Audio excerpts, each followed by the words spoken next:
Hey everybody, Adam Savage, and I am in London at Propstore with Stephen Lane and this Joker. Yeah, I had to do it. How are you, sir? I'm very good, man. Very good. Yeah, this is wonderful, isn't it? This is amazing. Is this in the auction you guys have coming up? No, this is part of the collection. collection. Yeah, absolutely. So this is, of course, Jack Nicholson's Joker outfit from Tim Burton's Batman 1989.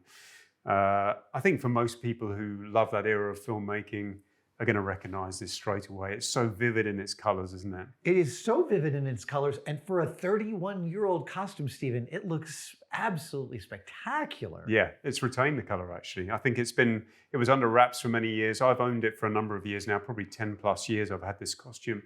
But it was just stored in a costume bag for the period prior to that. So amazing. Yeah, it's retained its color, very little damage. There's a little bit of moth hole damage on it around the place, but other than that, it's pretty great.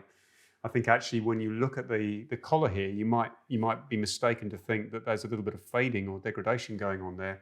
And that's actually the original white Joker makeup still on the collar from filming. That's amazing. You could actually maybe even find some of Jack's DNA in here, right? Just get some skin scales going. Yeah. Oftentimes when you have full costumes, they've had to be assembled from multiple sources. Does this all come from a single source, or does it have some extra pieces? Yeah, no, it all comes from a single source. Yeah, I've actually owned 3 Joker costumes over the years. Oh, so it's a habit. So I've sort of upgraded to the one that I sort of most prefer. This is the design that I think really appeals to me the most. I think they're all wonderful.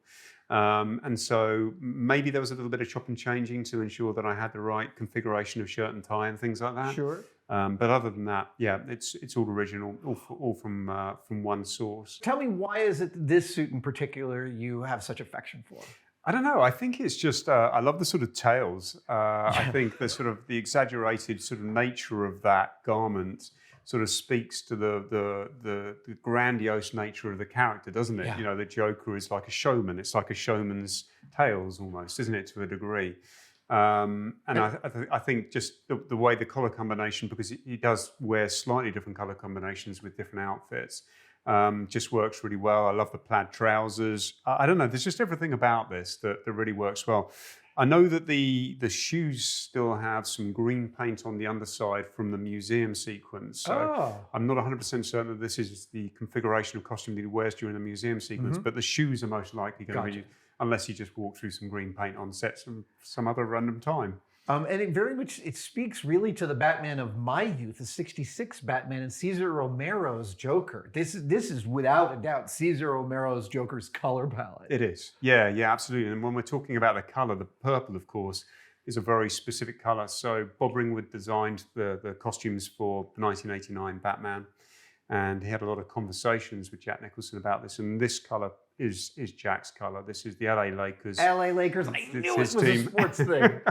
And so they sort of collaborated on that to come up with this end result for this color. So I think it was probably always going to be purple, but it's the specific tone of color of purple for that reason. Nicholson is famously a Lakers fan, always on the floor, always watching the games, really, really enthusiastic. I love that he put it into his character. Yeah, it's brilliant, isn't it? I mean, if you're going to wear it through the whole film, why not wear a color that you really adhere to? It's exactly.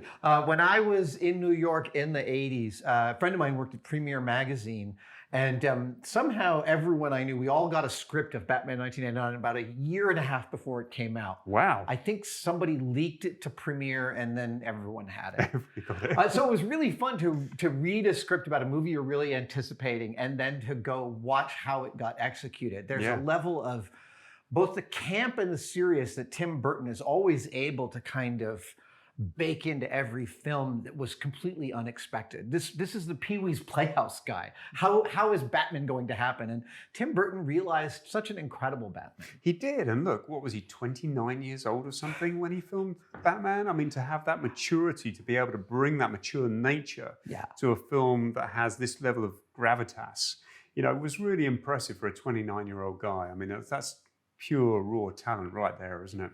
Also, we're in this age where, Marvel and DC have big cultural swings with projects they have, but it's almost impossible to overestimate the fever that Batman created in the latter 80s here in America. You could just put up a logo and people just start spending money at it. Yeah, it was Batman Mania. I remember we had it here in the UK. There was so much merchandise out there. There was so much presence for it. And it was almost unprecedented at that time. Obviously we'd seen it in the 70s with Star Wars, but I think Batman sort of really managed to capture the imagination of the general public in the same way everybody was buying into it. I love the jokes that don't need to be explained from a specific time. So I was watching a rerun of David Letterman from that era, like 1988. And Dave was like, "How are you doing, Paul Schaefer?" And Paul Schaefer's like, "Well, Dave, I had great news today. Turns out I have 1/100th of 1% of the Batman franchise." And Dave was like, "You're a billionaire." Like, that was how much this was in the culture. Yeah, no, it really was. Yeah, and I think it helped just, as I say, engage with the general public. Everybody got behind it. Everybody was all for it. I remember I've seen sort of photos of the backlot at Pinewood Studios. That Gotham City backlot set stayed up for ages. Did it really? Yeah, there's lots of people who got to visit that. And I think there were bits and pieces just slowly over time. I remember having the Monarch Theatre sign came to me. I mean, it was very, very early in the 90s, where people are just, as it was being deconstructed, they were just keeping mementos because it meant so much to everybody. That's awesome. I love that. Now let's talk about these amazing little figures over here. Yes. I'm going to see if I can slide over. Yeah. No, isn't it so great to have the miniatures with us at the same time as having the full costume here as well? Obviously, slightly different costume that's being worn there. Yep. We've talked a lot over the years about Derek Meddings and his team. Again, Derek Meddings was responsible for the visual effects on this movie, so this would have been made by him and his crew. You've got two figurines here. One, of course, is the Joker, and the other is one of the goons. I just love the detailing on the goon. You've got the little goon emblem up here on it, and you've got the pack of cards on here. You've got the epaulets and the dyed purple leather jacket. I know. They have gone to every length to make this accurate. Yeah, and you think, the potential of actually seeing any of this on screen, especially during this era, pre-DVD, pre-VHS. VHS. But this character here was used for the Joker's helicopter. So this guy would have been either one of the pilots or one of the passengers, the goons in the helicopter. So I mean, what's the chance of seeing all of that detail, that level of detail in the helicopter shot? You just got to put it in there so your eye goes past it and doesn't stop. Okay, very true. Do you know what scenes this little Joker was used in? This little Joker, this little fella, almost certainly for the Batwing attack sequence onto Gotham City. Oh, the long shot. You see the Joker and the Batwing's coming towards us before he pulls out the gag gun, the overlong gun.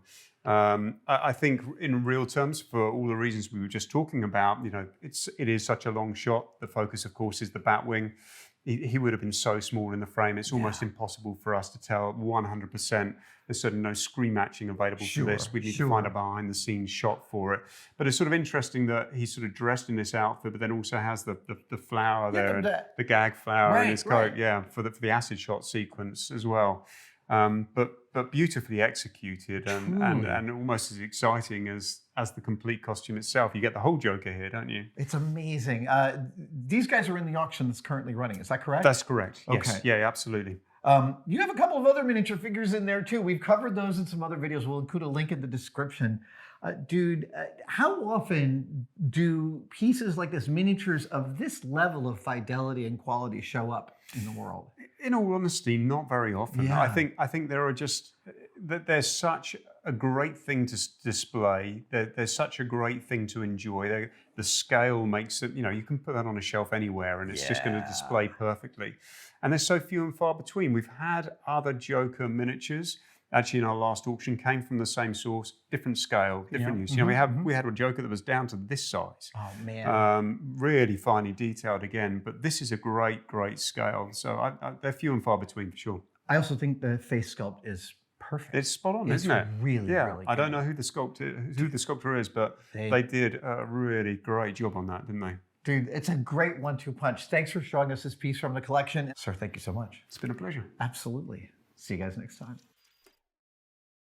Thank you guys so much for watching. One of my favorite things we make in our tested store are demerit badges. These are like scout badges, but for screwing stuff up, because screwing up is not just a part of the making process, it is intrinsic to it, and we like to celebrate that. We've got 27 so far in the Supervisors bundle that you can go buy right now by clicking on the link in the description, but we also have a booster pack of some brand new patches.